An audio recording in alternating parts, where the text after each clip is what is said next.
Morning everyone. Today I'm going to be explaining to you our new leadership structures for our students in our school. Once again, Redhill is being really innovative in the way we look at leadership.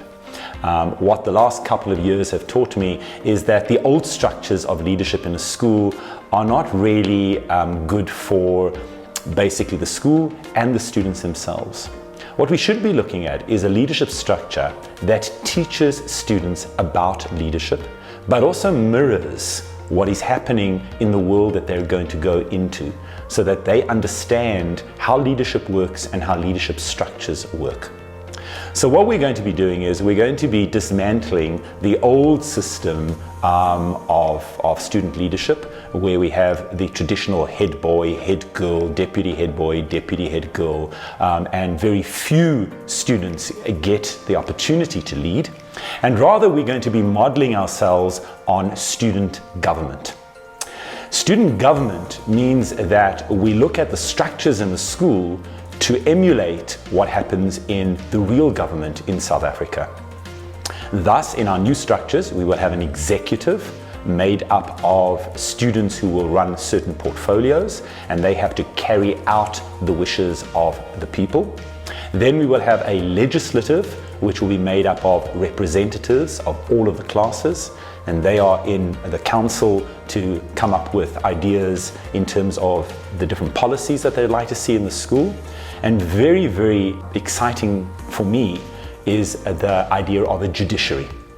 Now, in traditional schools, one of the issues we've seen happening in our schools is that students don't always feel that they have someone to turn to when they have a problem. Sometimes they don't want to go to adults, sometimes they don't feel that all the adults are listening to them.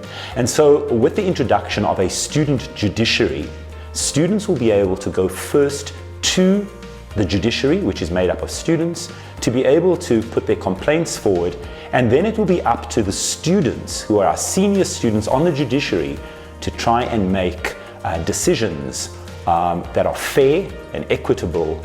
And if they can't do that, then they would take it to a higher authority in the school to help them deal with it. What's really exciting about the whole situation is that we will bring in people who have been in those situations to train our students. So for instance, in the judiciary, we will bring in judges who will be able to talk through the process. What is it to be fair? How do you judge when you are in a situation where you have two students who both have a different perspective?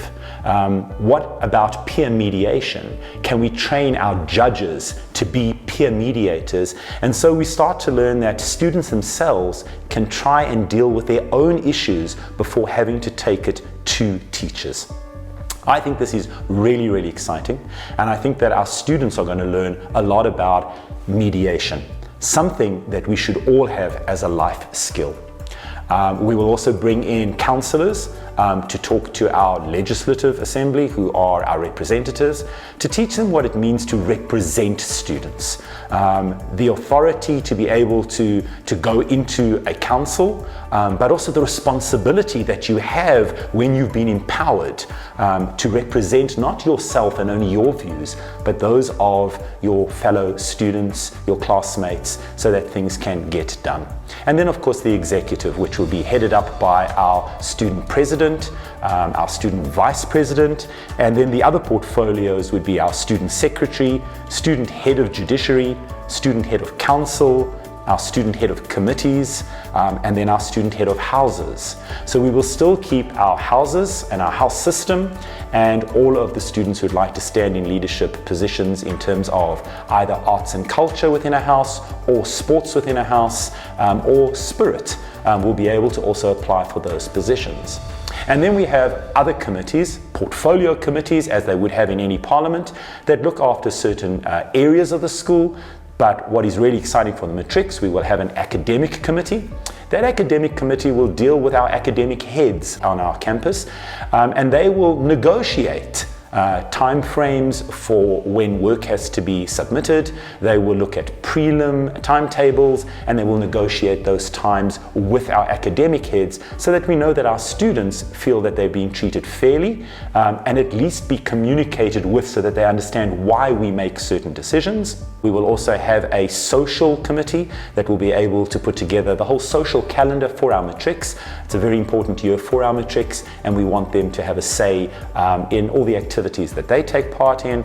And then very important is the matric yearbook. So we will now be having a special matric yearbook which will be filled with the memories that our matrics have put together over their 15 years at school, and that is the gift that we then ultimately give to our matrics. It's a gift of memories from their school years. So lots to put together, and then we start this exciting and innovative leadership structure at Redhill, one that I think will take us forward in terms of understanding leadership and understanding leadership structures, but most importantly, understanding what it is to be empowered with responsibility, but also to be accountable to the people that have put you into those positions. I look forward to seeing this new innovative structure take hold at Redhill, and I'm very excited about the future.